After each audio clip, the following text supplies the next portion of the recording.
there's a way to make an entrance. This is my destiny. It was now a conspiracy of witches. Download Veely today.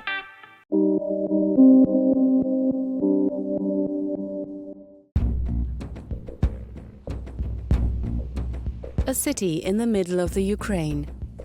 Its main purpose was to supply the Soviet Union with uranium for its nuclear weapons arsenal. I know, I grew up in a radioactive city.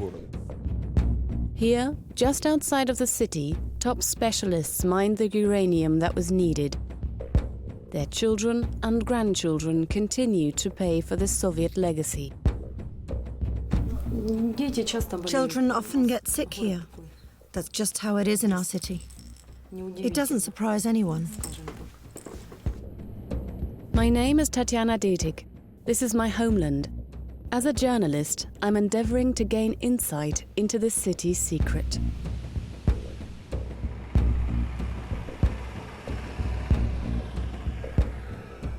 This is the second Chernobyl.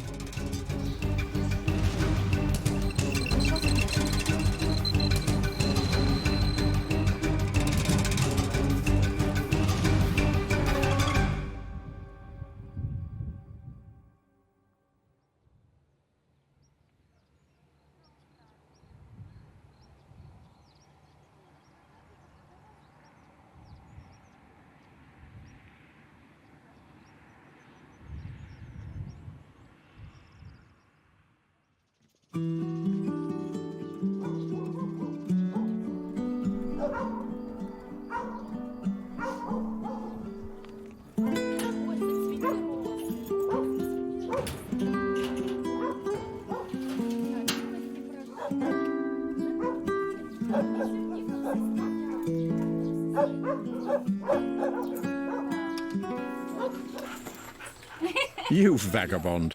Yes, I'm a vagabond. I haven't been here for a month.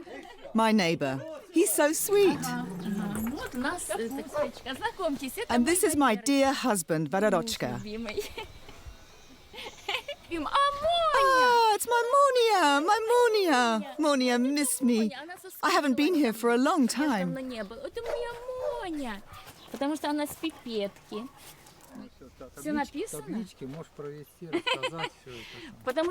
Every time I've been to the hospital, I've planted a new type of grape. I bought them, and he planted them here.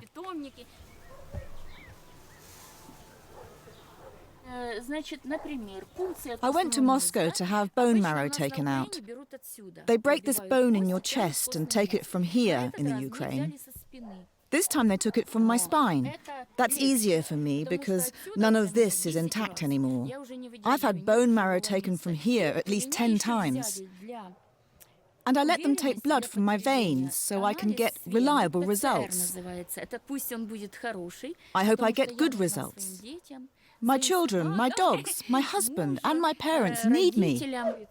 Nelia Klepikova suffers from a very aggressive form of leukemia.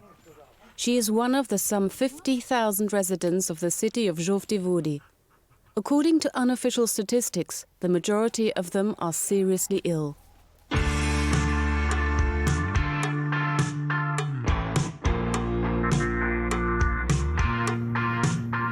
This was once a village like so many others in the Ukraine. Then discovery of rich uranium ore deposits nearby turned this sleepy village into a very elitist, neat and very secretive city. The city was not open to visitors until the end of the 1980s. Prior to that, it didn't appear on a single map.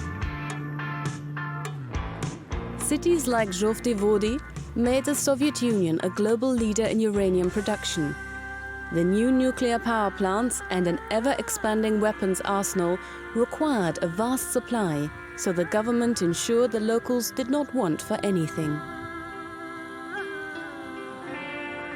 The shrinking demand for uranium after the collapse of the Soviet Union and resulting nuclear disarmament led to closure of the last big uranium mine due to economic inviability. According to official records, radioactive waste and debris were disposed of properly.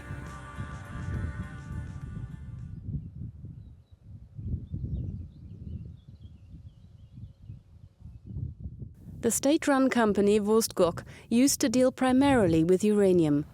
Today it runs several iron ore mines and a hydrochloric acid plant here.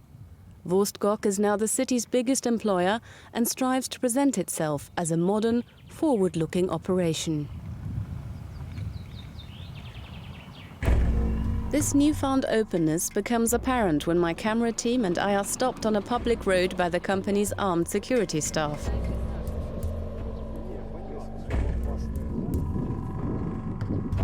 These men do not wish to be filmed, but my cameraman keeps filming without them noticing. To keep the situation from escalating, I try to remain calm so as not to antagonize the already nervous men. To no avail. I ask why we're being detained.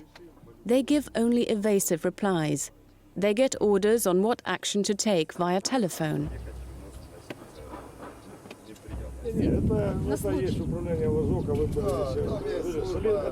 Apparently, filming is not allowed here because these building material combine ruins are secret property.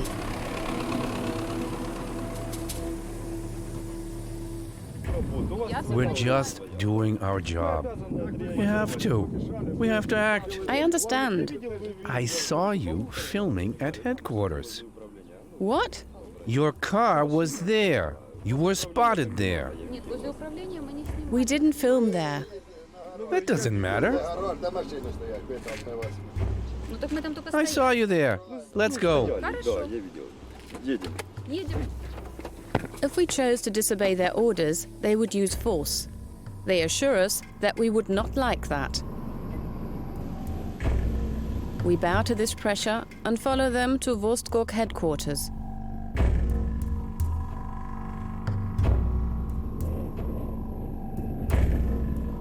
The state-run company was founded in 1951 for the sole purpose of mining uranium. According to the company itself, most of the people in top posts here are still holdovers from before. In my talks with company management, I learn that the city is teeming with secret properties, but their exact location is secret. What we need is an official filming permit. They say acquiring one is quick and simple. The next day, I personally deliver the request to the main office. When I receive no reply, I inquire at company headquarters. We need at least 5 days to submit it to Ukrainian security. Permission won't be granted without sufficient time. I don't understand that. I personally talked to... and they didn't mention any deadlines. Look, I wasn't there and I don't know anything about it. To be honest, I'm surprised would tell you that. But even my new request that allowed for the 5 days was denied. The rejection letter came a month later. It said they hadn't had enough time to make the decision.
A few hundred meters from the town center, I meet Yevgen Honcharенko.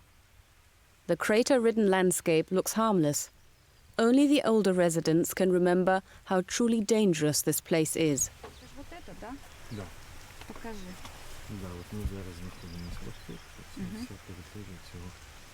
Yevgen is a radiation expert. He has spent most of his time researching the zone of Chernobyl. He looks completely out of place in this idyllic landscape with his work gear and professional Geiger counters.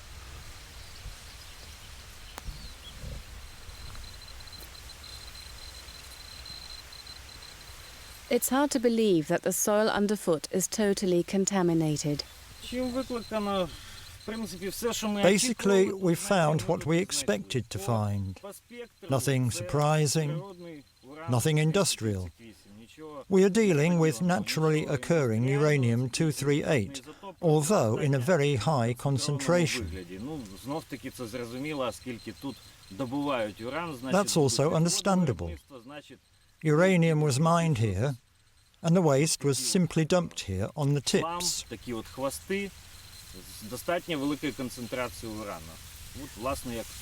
This site holds the waste from over 50 years of uranium mining. This waste still contains up to 85% of its original radioactivity. None of this should be deposited here, especially since you can see that something has been dug up here, and I suspect they haven't carried everything away. Everything is just lying around in the open. There is no fence here, no guards. There aren't even any warning signs around here. One shouldn't stay in this place for too long. According to eyewitnesses, they buried old machinery here to avoid paying for proper disposal. Today, junk hoarders come here to look for scrap metal. The heedlessly disposed scraps remain dangerously radioactive.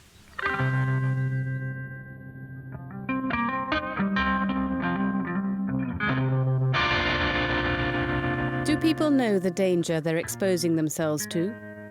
Don't they check for radiation in scrap in the Ukraine?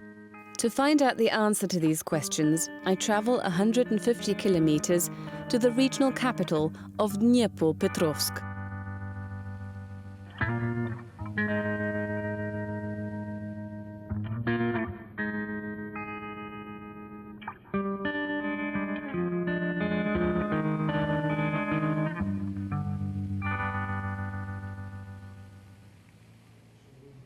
One of the few independent labs in the country is here.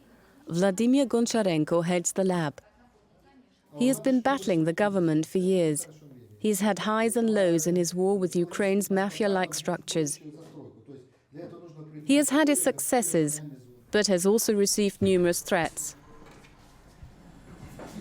When the threats were unsuccessful, authorities tried to revoke his lab's license. Yet their efforts have been to no avail.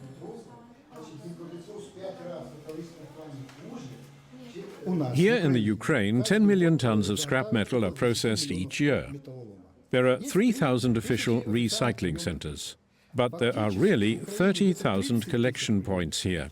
This business is not and cannot be monitored by the government. That's why local police supervise scrap metal collection. In some cities, nearly every police officer, every public attorney, and every police chief runs their own illegal scrap metal network. They need no licenses to do that. They need nothing. Some time ago, we managed to get centers to ask the origin of the metal, but when political changes occurred in the ministries, the lobby decided, and now no one asks where the metal comes from. There is lots of radioactive metal here. The danger is these collection points are found in private homes and garages. Those who take the metal don't fathom the danger and contaminate themselves and their neighbors. When it rains, radiation is carried away in effluents. Vladimir isn't merely concerned with his hometown Dnipropetrovsk. He knows very well what is going on in Zhovtivody too. I said to you earlier, and I'll say it again. There's a problem with radon in Zhovtivody. The number of cancer cases there has exploded. We took measurements there, a lot of them. Only 5% of the measurements we took were below a non-hazardous level. All others exceeded what is considered safe. You can combat radon but it's up to people to do that.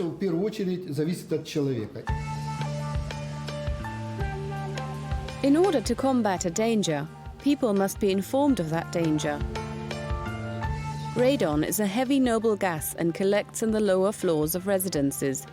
People who lived at the time report that nearly all foundations and roads were built with the spoils from uranium mining. Zhovty Vody is now full of abandoned ground floor apartments with boarded up windows. The WHO says that long-term inhalation of radon causes cancer. I make an appointment to meet a young man who nearly lost his life due to the indifference of authorities. The apartment complexes being built on the edge of the city are far too few to meet the demand of residents. The birth rate in this city is high, yet incomes are low. Despite the low housing prices, young families are still unable to buy their own apartment. This is one reason why Oleg Dyk must postpone having a family, especially now that he spends nearly all of his money on healthcare. All of a sudden, I was really sick. Before that, no one noticed anything. I couldn't work for almost a year because I constantly had aching bones. In the hospital, they said it was a pinched nerve. And then, when it spread to my legs, I wasn't even able to get out of bed anymore. In the last phase, I started to get bruises everywhere. Lots of bruises. If someone touched me, I'd get them. If I lay on my back, I'd get a bruise. At my annual checkup, they told me everything was fine. The phrase leukemia alone, all my relatives knew that was a bad thing. We didn't know the exact name. We learned the exact term later. We did some research in the internet and learned the chances were bad. If you stop taking the medication, there's a chance your body may recover. But there is an 80% probability that you will die in a month or two. Was I scared? Yes, because I hadn't achieved anything in life. I'm still young. I could have so much time left. But this disease... Oleg was 22 years old when he was diagnosed with a very rare form of leukemia. He gets his medication for free and must only pay for his examinations. Those examination costs eat up nearly his entire monthly income. One cause of this type of cancer is ionizing radiation.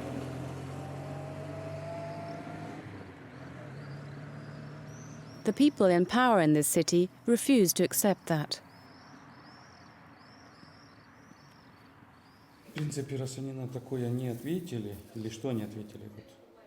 Alexei Vatmitsky is an ecologist.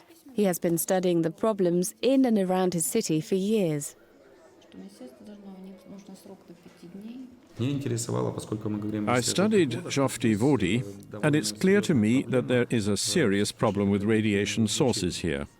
I want to pinpoint just where these sources of radioactivity are.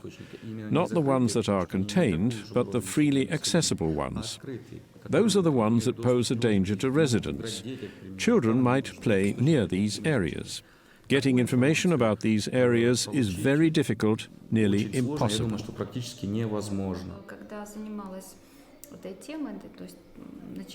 When I began investigating this topic, I found the authorities were dismissive and reserved in their attitude towards me as a journalist. Did you have a different experience? Unfortunately, the tendency in the Ukraine is to close off access to government offices, especially for journalists and ecologists. They even go so far as to deny the public access. The authorities and city officials of varying rank told me that there's a state-funded program in Zhovty Vody aimed at gradually removing sources or radioactivity. There are state grants earmarked for that, but the funding for this program is not sufficient. Behind closed doors, those same people say that if all the grant money had been used as planned, then the problem would be more or less solved already.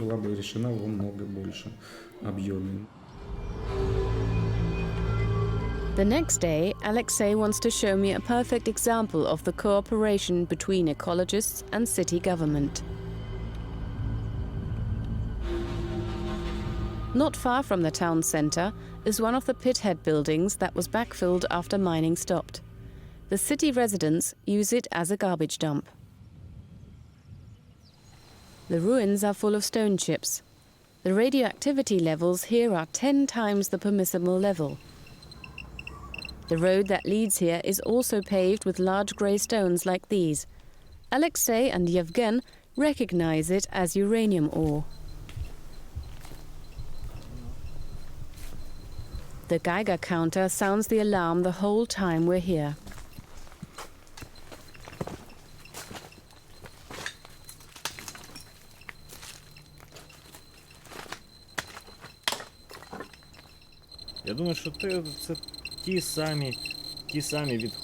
I think all of this waste comes from uranium mining. The radioactivity level is far too high for this area to be without a fence and to be without any kind of warning signs at all. It is far too easy for people to access. It really shouldn't be that way. I completely agree with Yevgen on this. This area should definitely be fenced off. And then they should clean it all up. It wouldn't be too difficult to do that. This area is not too big, it can be cleaned up. Have you told that to city officials? I told the mayor himself. What did he say? He said, we'll solve the problem. When was that? That was about 1.5 years ago now. Has anything changed since then? New garbage has been brought here, such as bottles of medical waste. The roof caved in. Beside that, nothing's changed. One seldom comes out victorious in the battle with Ukrainian officials.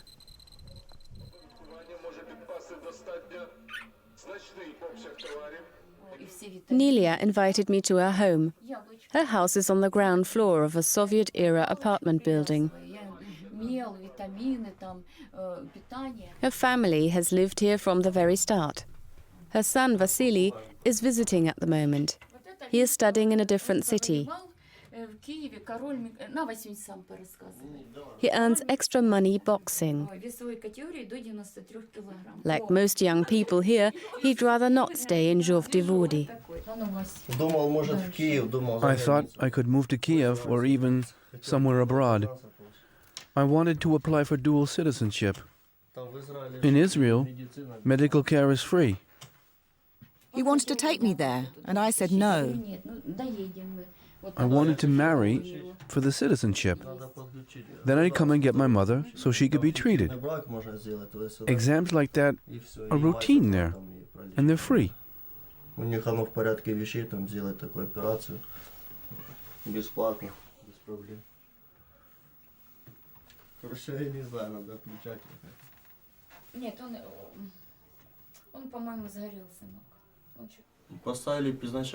If they had diagnosed it right away, they said you had TB. They said you didn't have cancer. Our doctors are useless specialists. Only a few can get the right diagnosis. Of course I'm furious. If I had less self-control or more influence, I would do something to hurt them. Scores of people in Zhovdy-Vody have had similar experiences with the Ukrainian medical system.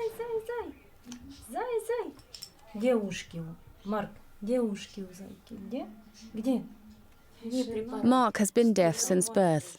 Treating his condition is too costly. His young grandmother Natalia is on a desperate search for help. This apartment has become a kind of drop-in center for victims. They prefer to come here to ask Nelia for advice. Yeah, my second child is always sick. He's so sick he doesn't go to daycare. He spends 2 days in daycare and a month in the hospital. Children often get sick here. That's just how it is in our city. It doesn't surprise anyone. Sure, everything's free here. You go in, the doctor opens a drawer and tells you to put 50, 70 or 100 hryvnia on the pile. When Nelia learned Alexei was in the city again, she asked him for advice. A few months ago, the city performed a radon measurement in her home. The levels were deemed normal, but her next-door neighbor was moved to a new home due to high radon levels.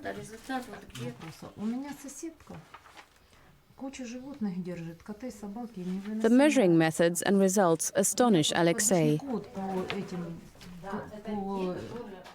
Yevgen runs a check and detects high radiation levels in her kitchen. This is an initial sign. Radon is a product of uranium decay.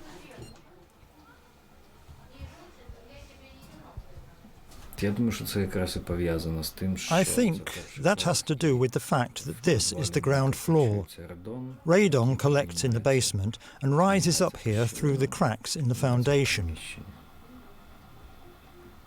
Alexei advises Nelia to request new examinations, but for them to be meaningful, they must go on for several weeks. Radon alone is not the only danger here. We've often found building rubble here that was highly radioactive. Maybe it was used to build your housing block.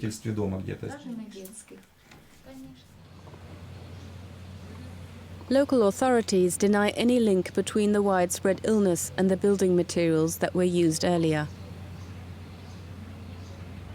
Only the residents see what happens behind walls like these.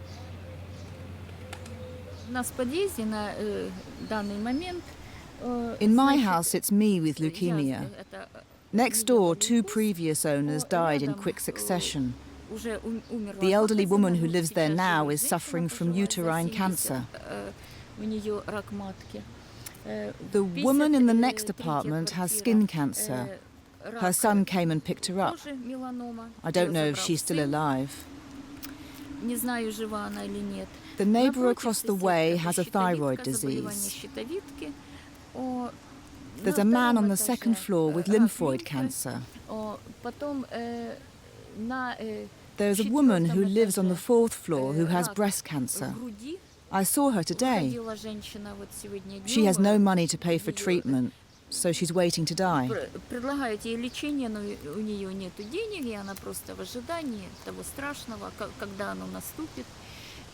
On the 5th floor, we have lung cancer.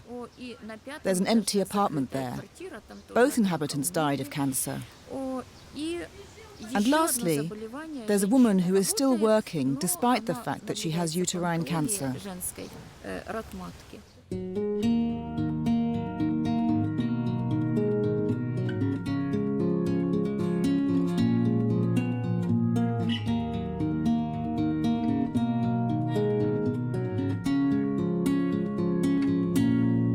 Power games, corruption and indifference cost additional human lives every day.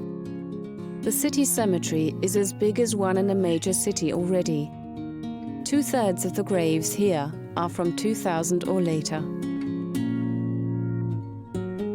За 3 хвилини загубився і влюбився та пропав. За 3 хвилини закохався і набрався твоїх чар. О, скільки тепла в твоїх очах, а віє холод, він не дах. Скільки, скажи, я маю, о, скільки, скажи, тримаю я. Це все, що маю я. Це все, що маю я. Це все, що маю я.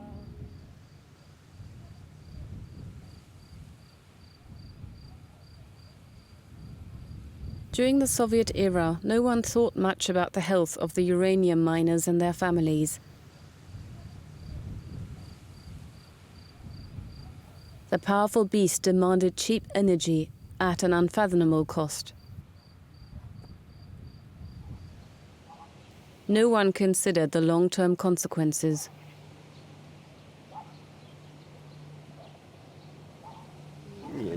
They didn't even require us to wear face masks back then.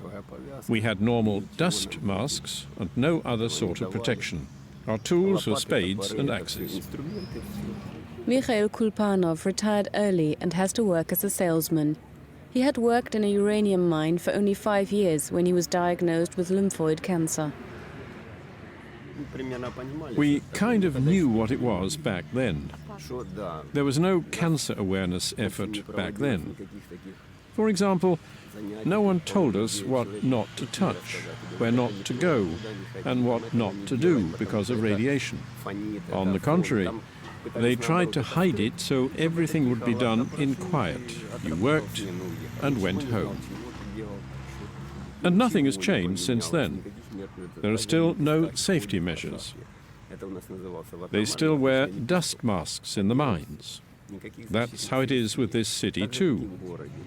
There are places here that are as radioactive as the mines I worked. What are we to do? Go onto the road with a Geiger counter and it'll go crazy. What can you do? Nothing. People just go on living. Mikhail lost his pension because he has fully healed. For a 50-year-old man in the Ukraine, it is nearly impossible to find a new job. Growing up in this city appears to be a health risk in itself. What about when prevention fails too? Ludmila Korol had exactly that happen to her. Doctors told her she was in the best of health, but she received a big shock only 11 months later. Nowadays, people tell you everything to your face. They used to tell your family first. I didn't get why it happened to me. The diagnosis? An extremely advanced lung carcinoma. Doctors in Zhovdivody had overlooked the then 30-year-old's tumor. The findings were even signed by 2 different specialists. This is the first image. It's from October 30th, when apparently nothing was visible. But by November 30th, the cancer had grown a lot. The white sections on both images show the tumor. A year after radiation therapy and chemotherapy, my hair grew back. That is something that's very important to a woman. When I was released, my doctor indicated to me that I should have come in earlier. I went to our hospital, and the doctor who looked at that image in 2002 asked me if she could see the X-ray. She said she heard they had overlooked something. I said, sure. She looked at the image and said, yes, we overlooked that. Then she asked me if I was fine and said, then everything's okay. I was so disappointed. That hurt so much. She didn't even say she was sorry. Only someone who's experienced it can imagine how painful that was for me. She acted as if I'd gotten over a case of the flu or something. At that moment, Ludmila decided to fight. She filed a lawsuit and won, although it took nearly 10 years. If you're sure you're right, you have to prove it, even against the state. Even if you get in trouble with the state as a result, you have to believe and fight for justice, and it will be okay. According to the WHO's latest findings, radon is the second leading cause of lung cancer after smoking. Ludmila never smoked. The court granted her $150 for her physical and mental anguish. The responsible doctor still works in the city hospital and now heads the X-ray department. The many complaints from locals have brought me to the hospital. I arranged to meet the head physician to shed light on the situation. On the telephone, he laughs merrily and promises a candid interview. I go to the agreed meeting place with Alexei and wait for him in vain.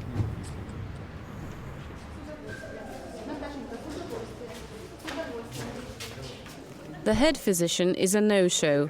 Apparently, he is at a conference today. We're told his substitution is on vacation and no one else with the proper authority is around.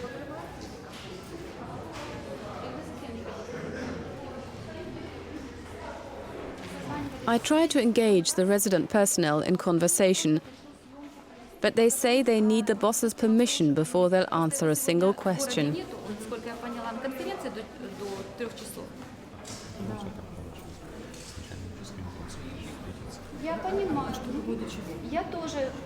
Alexei tries to calm the panic-stricken head nurse, to no avail. Finally, someone from management answers the phone. I have 4 journalists with a camera down here. I just talked to the people in charge. Please understand, you can't film here without my boss's permission. We don't have any secrets here, but we do have a command structure. When we get orders from the boss, we have to follow them. If we'd been expecting you, if we'd known you were coming, we would have prepared as we normally do. We'd have picked you up here and given you a tour. With no okay from our boss, we can't help you here. I spoke to the head physician a few days ago. If he knew he was leaving, why couldn't he arrange that? Sure. I can't imagine you have any terrible secrets here either. Of course not. We have to leave the hospital. No one may say a word when the head physician is gone. That is his order. Public health information cannot be kept secret. That's against Ukrainian law and international treaties. It must be disclosed. Random secretiveness is no good at all, especially when it comes from state authorities. They wouldn't even let us film in the halls. You have to be allowed to film on public premises. If it is public property, and you can simply walk in, it doesn't matter if you have a camera or not.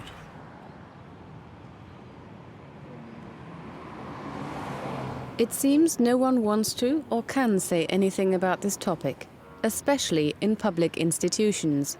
This is why I'm astonished about my next meeting place, the National Mining University of Ukraine. Months ago, I got into contact with an extraordinary woman. Professor Alla Gurova has chaired the ecology department since 1998. Some years ago, this department developed a way to bolster residents' immune systems in places like Zhovtivodi. Research was stopped due to a lack of funding, but Professor Gurova is not giving up.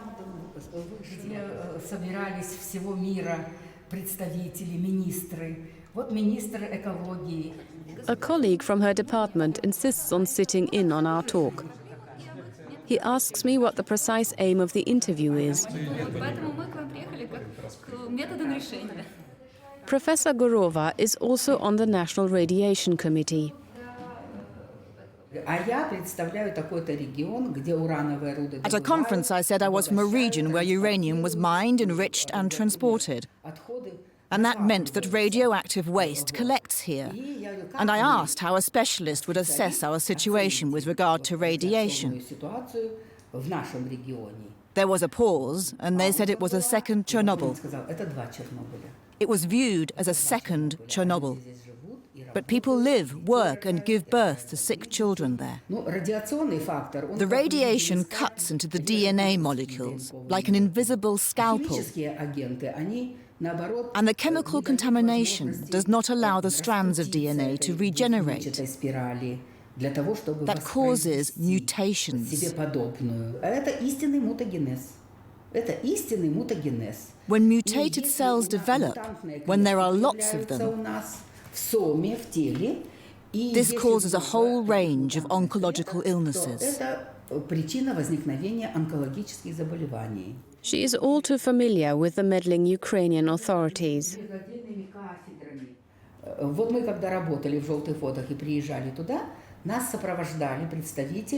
When we worked in Zhovti-Vody, we were accompanied by the city environmental department.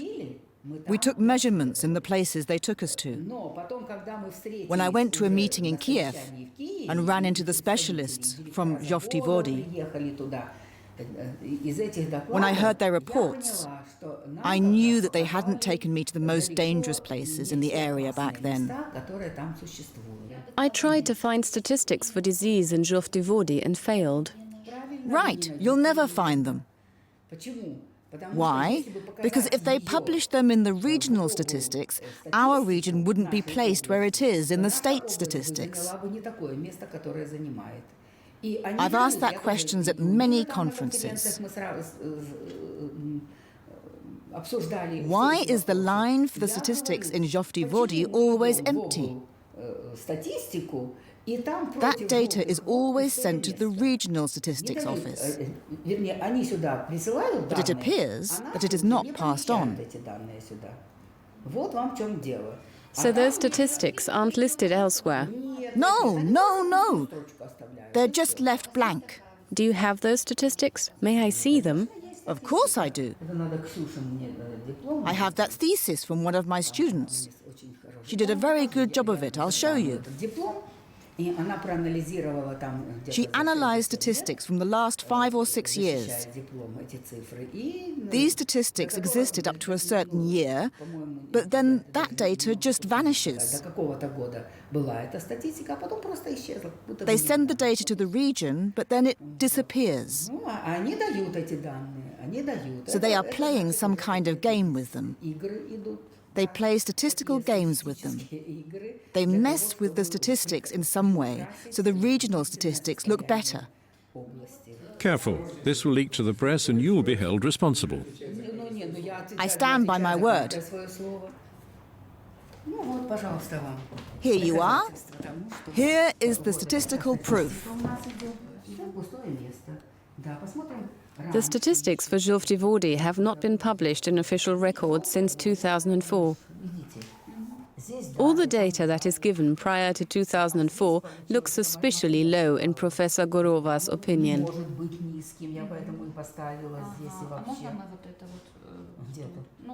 Her own research indicates that the health of the city's residents is disastrously poor. Это условный показатель повреждаемости. Это целая методика.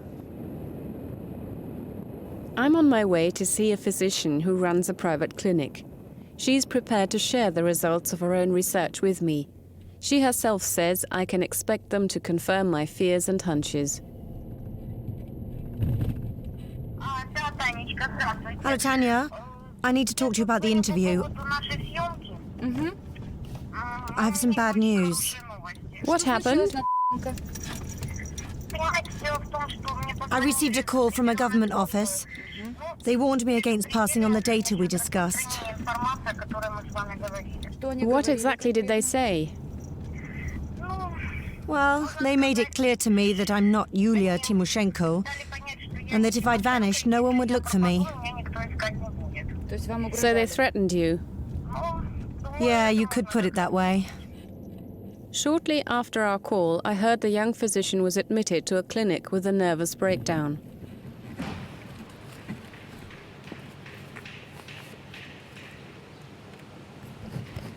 Yevgen carries out his own analyses in peaceful backyards in the middle of the city.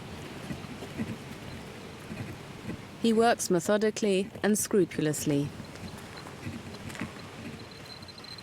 He starts measuring and cannot believe his devices.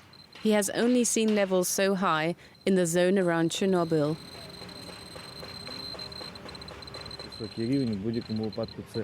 It's the highest level I have ever detected here. We are an attraction to the children who live here. Do you know what we're measuring? No. We just measured a very high level of radiation. Did you know it's dangerous to play here? No.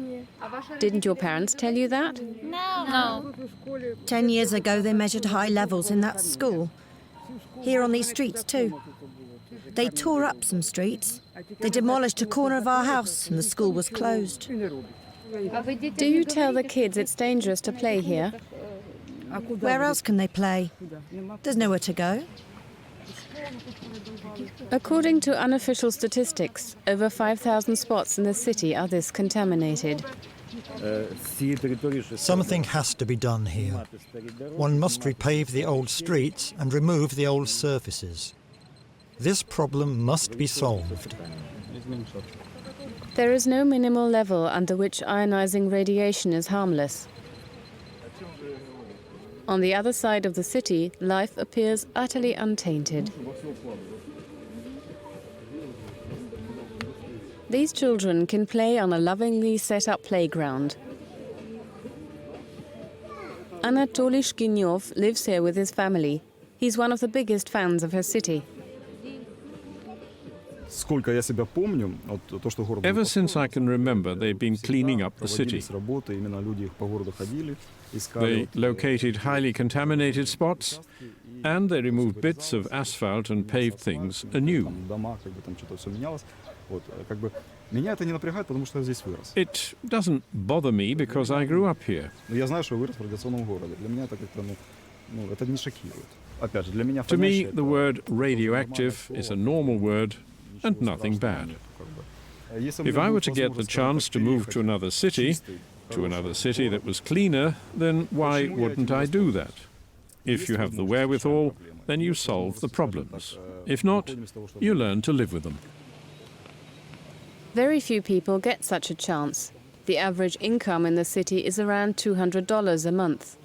The money Anatoly would get for selling his apartment would allow his family of 6 to live in a city like Kiev for only 3 months. They like living here and try to blend out the consequences.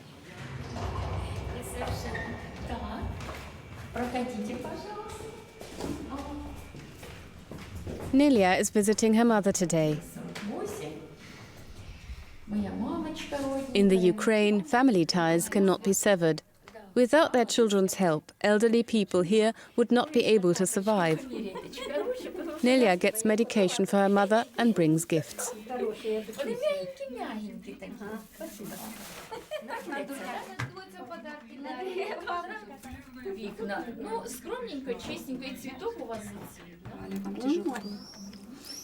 I don't want to remember that time, because I'll start crying. I wouldn't wish all of this on my worst enemy. Everyone wonders how she manages to help everyone. How she can tell everyone where they should turn for help. Back then, no one could give us advice. We were so scared.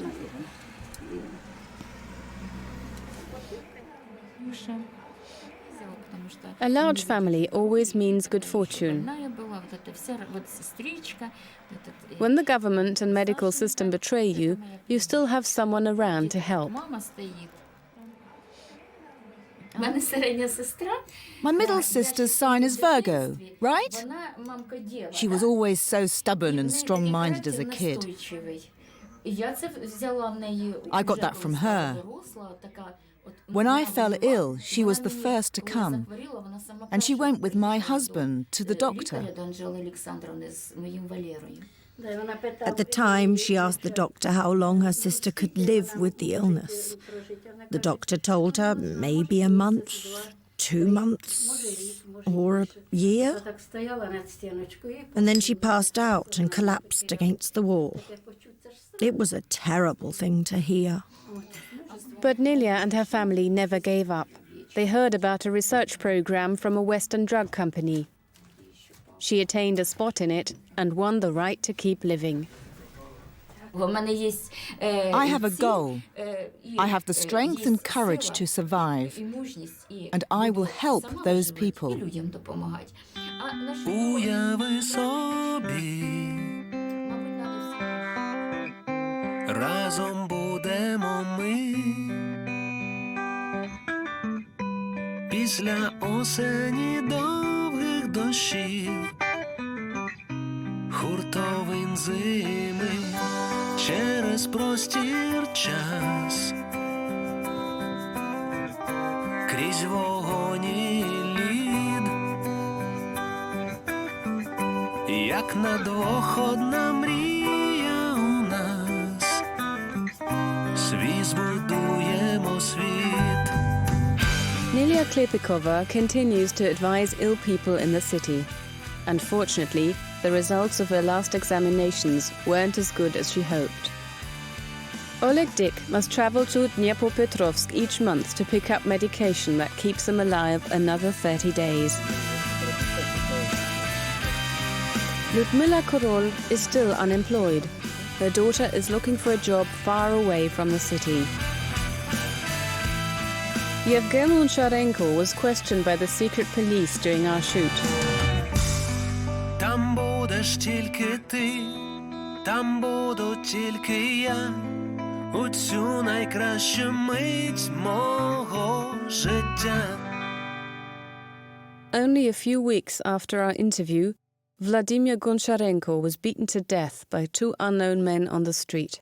His murderers are still at large.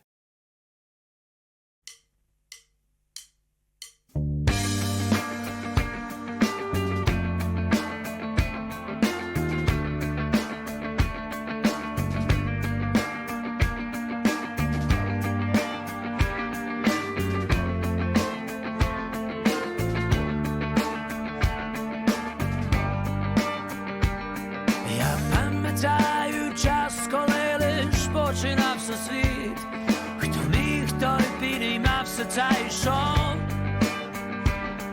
Ішов собі високо вгори, взявши у похід свою надію сильну, як любов, що все